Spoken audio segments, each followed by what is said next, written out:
Olá pessoal, sejam bem-vindos ao canal. Eu sou o Regis Tonkel. Hoje vamos falar sobre web estática e vamos começar o nosso projeto com o Hugo. Primeiramente, então, o que é web estática? Antes de entender o que é web estática, vamos falar e vamos conversar um pouco sobre a web tradicional, a web dinâmica. Como que funciona? Basicamente, então, temos o servidor, que geralmente é Linux. Quando se trata de servidor web, pode ser FreeBSD, pode ser OpenBSD. Em alguns casos também pode ser Microsoft. Geralmente, o que acontece? Nesse servidor, então, temos um Linux com PHP, MySQL, acho que o setup básico para os servidores web. Nesse cenário, então, temos o PHP como interpretador. O site ele é desenvolvido numa linguagem específica, no caso PHP, que vai então interpretar e vai gerar o código que o navegador vai interpretar depois e mostrar para o usuário. Existem outros exemplos de linguagens assim, Python, .NET, até umas menos comuns para a web, como C Sharp, Java. Existem vários exemplos de linguagens focadas, de ambientes focados nesse tipo de. E temos também o MySQL, que é o banco de dados mais comum em aplicações web. O MySQL, que é da Oracle e agora existe a variante MariaDB, ele é praticamente onipresente em projetos web, projetos que envolvem PHP, projetos de CMS, projetos de blogs. Ele é muito utilizado. Bom, nesse cenário, então, o que a gente tem? A gente tem o servidor, que ele está configurado ali. Imaginamos que a gente configurou o iptables, a gente criou os virtual hosts com o Apache, o Apache, que é o servidor web mais utilizado também. A parte de servidores web eu vou deixar para uma outra série de vídeos que eu vou estar elaborando, demonstrando alternativas ao Apache também. Então imagine que a gente tem nesse mesmo servidor o Apache, o MySQL e temos também o PHP. Bom, temos ali então os campeões de consumo, o MySQL e o Apache. Em primeiro lugar, o MySQL, obviamente. Ele é uma aplicação que consome bastante dos recursos do computador. Geralmente, em alguns projetos mais robustos, a gente sempre separa o MySQL ou qualquer outra variante de banco de dados, porque a gente sabe que dentro do ambiente de produção, o MySQL consome muito mesmo. Depois tem o Apache, que também, se mal configurado, consome bastante recursos. E por fim, também temos o PHP, porque independente de pouco, bastante, ele vai ter que estar tratando esse código PHP, gerando dinamicamente o código final. Então, nesse ambiente, a gente tem o código desenvolvido pela equipe de desenvolvimento, colocado nesse servidor. Esse código vai estar toda hora se atualizando e gerando esse resultado final em HTML. Isso é legal, acho que todo mundo já desenvolveu de alguma maneira assim, é bem comum. Só que temos problemas. Numa internet que está crescendo cada vez mais, com sites cada vez mais pesados, muitos acessos, o que acontece? Acontece que esse servidor começa a não dar conta. Ele começa a, digamos assim, quebrar. Então nós temos três alternativas: fazer upgrade no servidor, cada vez mais. Aumentou o número de acessos, a gente vai lá e mexe na máquina. Só que isso começa a se tornar muito custoso e a gente a gente sabe que não é fácil encontrar servidores em conta, sejam VPS, sejam hospedagens compartilhadas ou até servidores dedicados. A gente sabe que é bem caro. Outra alternativa é começar a otimizar esse código PHP, esse código do site. Nesse caso, então, existem alternativas de cache que a gente começa a trabalhar, migrar do Apache para o NGX ou outro servidor web como Cherokee. Servidores que são já por concepção leves. E aí a gente consegue ter um ganho de desempenho. Mas isso começa a ficar complexo, começa a também exigir um profissional apenas para isso. Não é barato também, a gente consegue otimizar. Depois eu quero fazer uma série de vídeos sobre isso também, porque eu acho bem legal. Mas chega um ponto também que a gente está naquele limite, né? O que mais otimizar? Daí a gente volta para a primeira opção, que temos que fazer upgrade de servidor. Bom, sobre os nossos geradores de sites estáticos, um que está ganhando muito espaço é o Hugo. Ele é escrito em Go, ele tem característica de ser rápido e maleável, ele tem um aprendizado muito fácil, depois a gente vai ver exemplos, a gente vai fazer uma série de vídeos só sobre o Hugo. Ele tem uma crescente coleção de templates, então está cada vez mais surgindo os novos temas. Ele tem um repositório que está crescendo cada vez mais com temas. Ele usa Markdown como padrão de escrita. Para escrita de artigo, então é praticamente linguagem falada, tem algumas coisas para a gente saber, mas é muito fácil, é bem prático. Ele é multiplataforma, ele roda em praticamente todos os sistemas operacionais, de FreeBSD até no Windows, então ele tem uma gama gigante de sistemas operacionais. E claro, ele é perfeito para blogs. Ele é ótimo porque com algumas configurações a gente consegue ter uma adaptação muito boa para ser utilizado em blogs. Claro que também ele é ótimo para sites estáticos comuns, mas a sua concepção é para sites no formato blog. A gente vai ver isso no decorrer dos vídeos. Então, uma informação interessante é que o Hugo vem crescendo cada vez mais. Através do gráfico, a gente consegue ver que de 2016 para cá, ele praticamente duplicou então de número de usuários, número de instalações. Ele está crescendo bastante, muito por causa da facilidade que eu comentei, e também porque ele se adapta muito bem a qualquer estilo de desenvolvimento.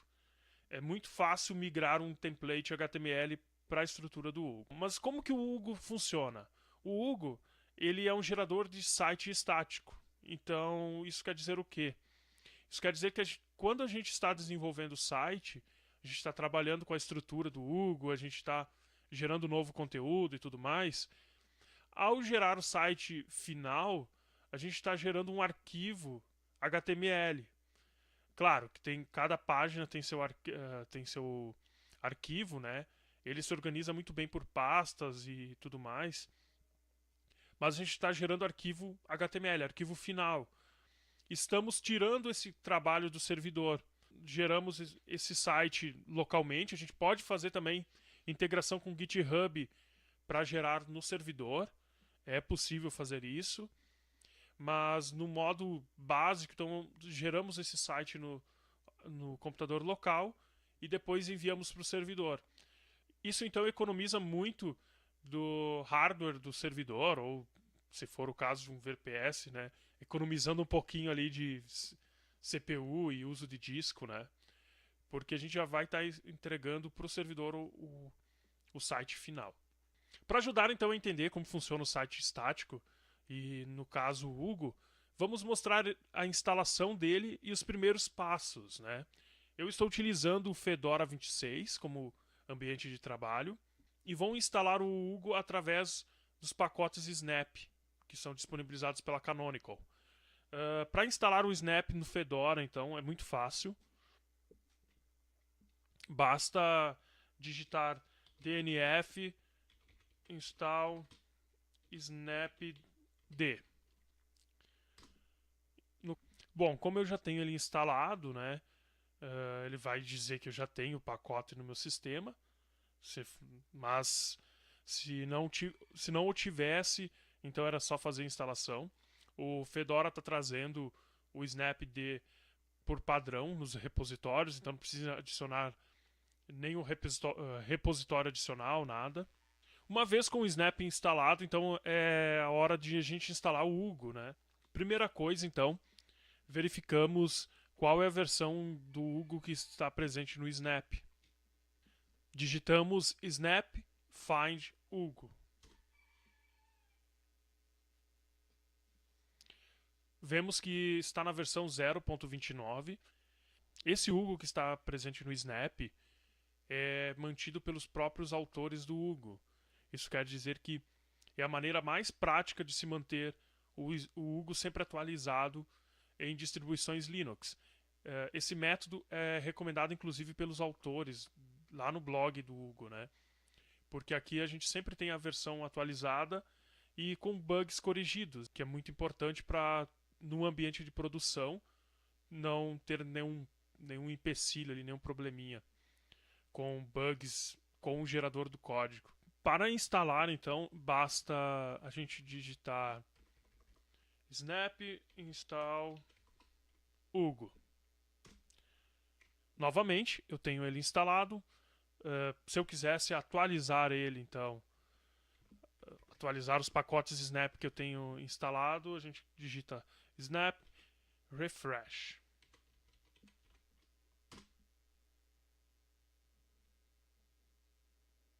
Claro, já tinha atualizado, está tudo ok. Vamos dar um clear. Agora vamos começar nosso primeiro projeto com o Hugo, para ver como que é fácil. Vamos até uma pasta que eu tenho aqui com alguns projetos. Bom, pessoal, uma vez que estamos com o Hugo instalado, vamos começar então o desenvolvimento. Eu vou começar um projeto bem simples aqui, que eu pretendo dar sequência nos próximos vídeos. Bom, vamos ver aqui então, vamos ir numa pasta que eu tenho alguns projetos, onde também eu utilizo para me organizar, né? Estando na pasta, então, eu vou utilizar o comando Hugo new site. Eu vou dar um nome para esse site, que eu vou usar um nome qualquer aqui, vou dar o nome de Ozzy, né? Que nem para quem me conhece sabe por quê, eu sou muito fã. Então, Hugo new site Ozzy. Bom, ele já criou a estrutura básica desse site. Claro, ele está recomendando então aqui algumas configurações e também a instalação de um tema. Mas vamos com calma. Vamos ver como que está esse diretório. Ele criou uma pasta com o nome do site que a gente deu. Dentro dessa pasta, então, temos as pastas mais importantes, né? Temos a pasta de conteúdo, que é onde vai ficar nossas postagens, nossas páginas em formato Markdown. Temos a página estático, arquivos estáticos que não dependem do tema. Arquivos como logo, alguma imagem específica que não dependa de tema, que se for necessário migrar o tema, esses arquivos continuarão disponíveis, né? E claro, a pasta temas, que é onde a gente vai colocar o nosso tema. Bom, é importante ver que temos o arquivo de configuração aqui. Vamos ver o que temos nesse arquivo de configuração. Eu vou usar o Nano, só para exemplificar aqui, né, para facilitar. Basicamente temos aqui a URL básica, então a nossa URL do site. Não vou mexer aqui por enquanto, porque a gente não tem nenhuma URL, mas se tivesse a gente poderia digitar aqui. Temos o language code, né, o código de linguagem. No caso, ele vem com o padrão americano, a gente pode já mudar para PTBR, no caso, português brasileiro. E temos o título do site. Eu vou colocar aqui, então, site Hugo Ozzy, só para a gente dar sequência no trabalho. Ctrl O para salvar, Ctrl X para sair. Antes de mais nada, a gente tem que instalar um tema para conseguir testar esse site, porque senão não vai ter nada lá, ele nem vai funcionar. Nós temos duas opções. Nós temos a opção de criar um tema, então vamos fazer isso. Para criar um tema, então, né, a estrutura básica de um tema, a gente digita Hugo new theme e damos um nome para esse tema. Vamos chamar de Jill. Bom, para verificar então a estrutura do tema, nós vamos na pasta temas, né? Vamos dar um ls. Verificamos que já existe o tema Jill criado.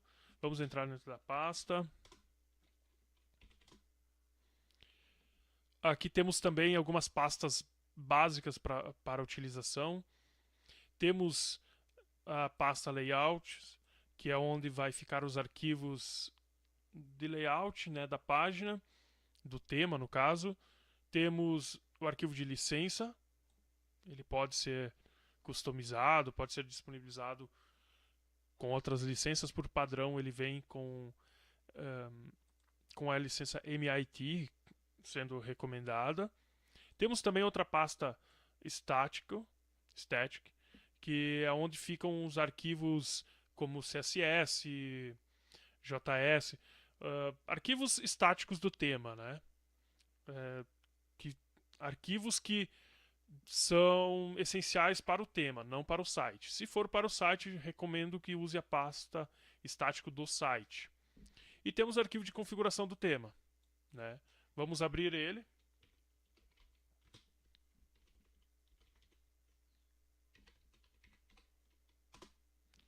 Vemos aqui que temos o nome, a licença, como eu comentei, ele recomenda isso. Você pode colocar links para a licença, descrição.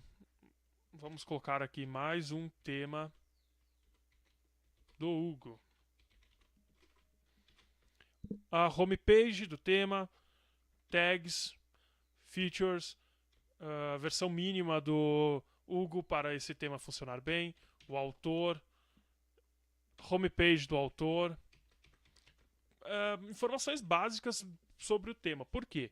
Porque esse tema pode ser portado para um repositório como o do Hugo ou no próprio GitHub, e essas informações são utilizadas para dar crédito ao autor e também para ajudar na organização, né? Facilitar o gerenciamento desses temas. Lembrando que o Hugo não tem painel administrativo, então as configurações são feitas em modo texto, mas são feitas de uma forma muito fácil. Vamos sair aqui. Vamos entrar na pasta Layouts. Vemos então que, por padrão, ele vem com um arquivo chamado 404.html, que é a página de Eero. Temos a pasta Default, que é onde ficam arquivos que são essenciais para o tema. Temos o arquivo index.html, que é o index do site, no caso. É onde nós vamos colocar a estrutura da home do site. É a primeira página que é lida, né? É a primeira página que é lida do tema, então ela é bastante importante. E dentro da pasta partials, então nós temos a nossa estrutura do tema, partes, né, do nosso tema. Vamos entrar aqui só para ver como que tá. Por padrão ele vem com dois arquivos aqui, que é o header e o footer do nosso site. São os arquivos básicos que todas as páginas vão precisar. Mas toda essa configuração pode ser customizada. Eu vou mostrar um exemplo de um site que eu já tenho portado para o Hugo. Deixa eu dar um clear aqui. Então, pessoal, eu vou mostrar então um projeto que eu já tenho em andamento com o Hugo, só para termos um exemplo dele, né, em funcionamento. Ele está... Deixa eu ver aqui, eu vou entrar na pasta. Então, é o projeto do site blogdoseextra.com. Para quem não conhece, lá eu posto vários artigos.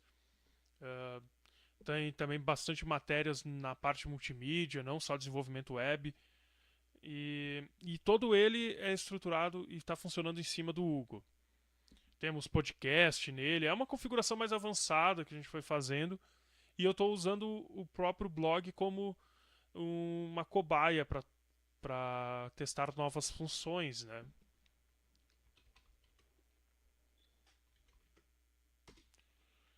Até a estrutura dele eu já tenho diferente, porque eu já uso um script para gerar o site.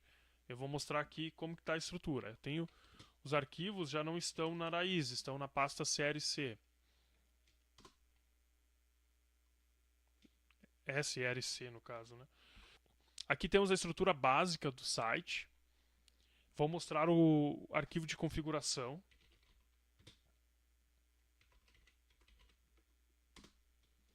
Olha só como que já está bem diferente. Ele tem o endereço, o título, parâmetros, que é uma coisa muito legal que o O Hugo permite, a gente consegue configurar esses parâmetros com várias informações. Eu tenho do Telegram, do blog do Ozzy Extra, do Instagram. No caso, a gente tem podcast, então tem aqui do iTunes, os links permanentes. Então, está me dizendo que nas categorias podcast, revista, páginas, ele oculta e deixa o URL só com o nome do post. Então, é blog.dosextra barra, sei lá, desenvolvendo com WordPress, por exemplo. Ele oculta o nome da categoria. Temos as taxonomias, então, que eu uso dentro do site, que são as tags, as categorias e autor, né? Esse é o arquivo de configuração. Entrando, então, em temas, temos aqui o nosso Zinestrão.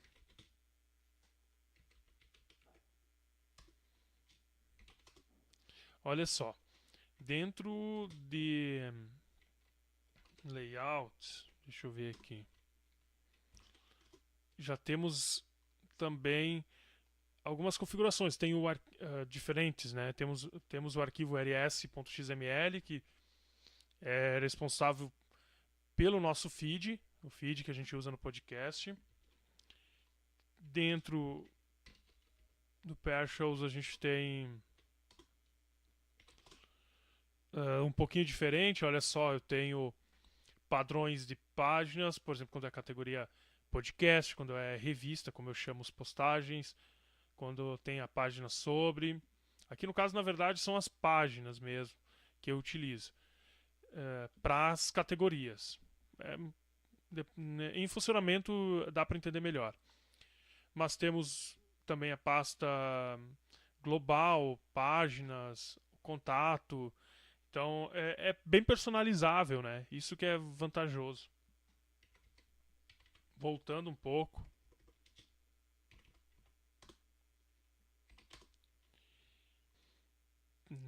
Deixa eu ver. Voltando aqui então. Vamos ver o nosso arquivo de configuração.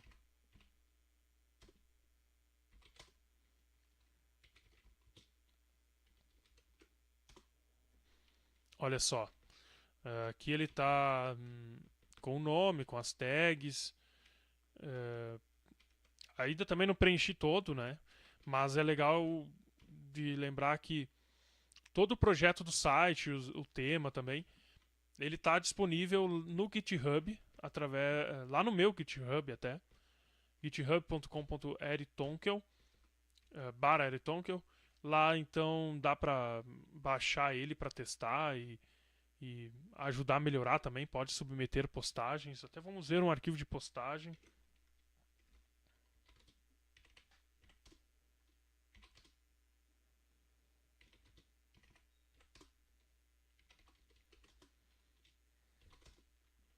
Olha só como que está a configuração das postagens. Por exemplo, vamos pegar aqui de podcast.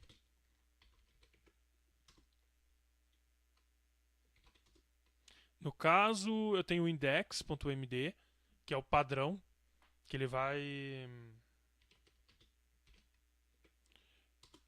olha só, quando ele está dizendo que a página que ele vai gerar, né, com o arquivo index.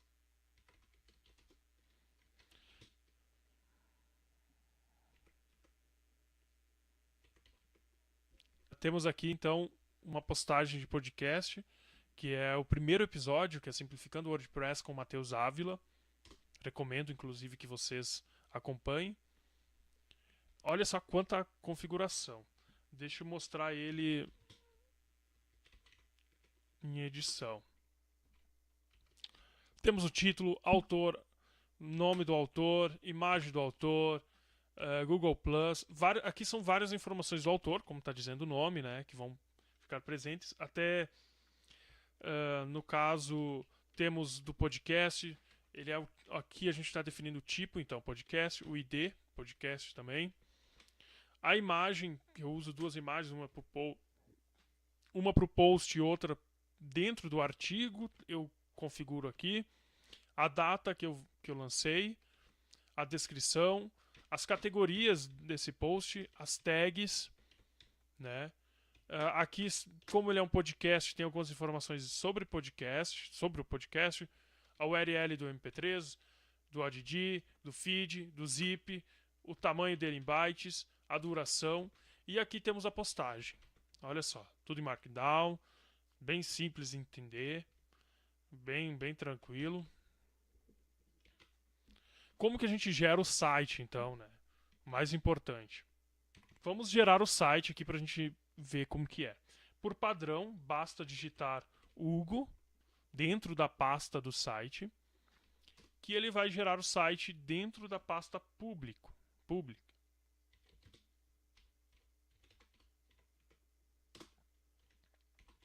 Aqui estão todos os arquivos em pastas, index.html, tudo bem organizadinho. É só jogar no servidor. Pode ser no GitHub, pode ser servidor compartilhado. Como ele não precisa de banco de dados, não precisa de PHP, não precisa de nenhuma configuração muito robusta, ele roda super bem em qualquer servidor, inclusive no GitHub. Para ver ele funcionando, sem precisar de um outro servidor web, só para a gente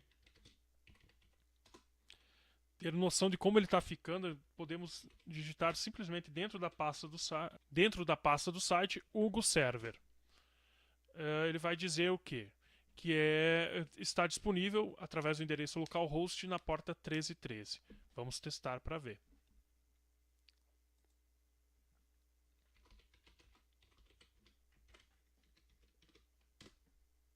Veja só, está aqui. Nosso projeto está rodando, né? Ele tem um próprio web server. Não é um web server para produção, é só para desenvolvimento. Vejam que está funcionando, a princípio aqui bem bacana. Dá pra gente ter noção, tem alguns tutoriais aqui. É bem simples, bem prático, bem leve. E uma das principais vantagens, além de economizar em recursos, é segurança. Porque um site estático não tem o que invadir, né? Não tem o que ser invadido e roubado porque não usamos banco de dados, não usamos PHP. Claro, o que pode acontecer é invadirem o servidor e aí acabarem mudando alguma coisa, mas por padrão não. Até porque se a gente usa, por exemplo, eu uso o GitHub para ajudar no versionamento, eu consigo saber se alguém, sei lá, supostamente modificou alguma coisa, né? Mas como sou eu que gerencio tudo, muito difícil. Então ele é muito seguro, muito leve, economiza recursos. Eu não sei como ainda tem gente que não migra pro Hugo ou não quer conhecer o Hugo ou qualquer outro gerador de site estático. Tem suas desvantagens, é claro. Por exemplo, formulários. Eu tive que achar outra alternativa para trabalhar com formulários. Eu tenho isso documentado dentro do blog também, tem as postagens lá, leiam lá que vão saber melhor sobre o processo de migração. Ajax também. Tudo que depende de PHP, interação, é lógico que não vai funcionar. Por exemplo, busca. Eu ainda não implementei a busca no blog. Estou vendo para implementar. Mas é uma coisa que eu teria resolvido rapidamente pelo modelo antigo, que eu estava acostumado com WordPress, com PHP. Mas que eu estou tentando resolver sem recorrer a ferramentas externas. Eu poderia colocar um Google, poderia colocar um DuckDuckGo, mas eu quero tirar um tempo para trabalhar e desenvolver isso como uma solução nativa para o Hugo. Bom, é isso aí, eu agradeço bastante a quem assistiu esse vídeo. Eu estarei lançando uma série sobre o Hugo, sobre servidores. O próximo vídeo nós vamos começar para valer, então, a criar o nosso tema no Hugo e também a customizar. Esse aqui foi uma apresentação, foi um pouquinho mais longo, vamos tentar reduzir. E é isso aí, curtam o vídeo, assinem o canal, deem sugestões sobre temas. Eu quero manter esse canal sobre Linux, tanto administração como quero também trazer um pouco de desenvolvimento, FreeBSD, BSD, OpenBSD, falar um pouco de Unix de um modo geral. Vou trazer sobre desenvolvimento web também, a gente vai fazer alguns projetinhos aqui. Quero falar também de desktop Linux de um modo geral, de tecnologia de um modo geral também. Quero trazer alguma coisa sobre games também, mas não é gameplays, mas um pouquinho da tecnologia envolvida nos games. Tenho aqui vários consoles, então a gente vai testar, vai colocar Linux neles. Bem bacana. Bom, é isso aí, é o primeiro vídeo, tem muita coisa para melhorar. Agradeço a paciência de todos. Forte abraço, valeu, até mais.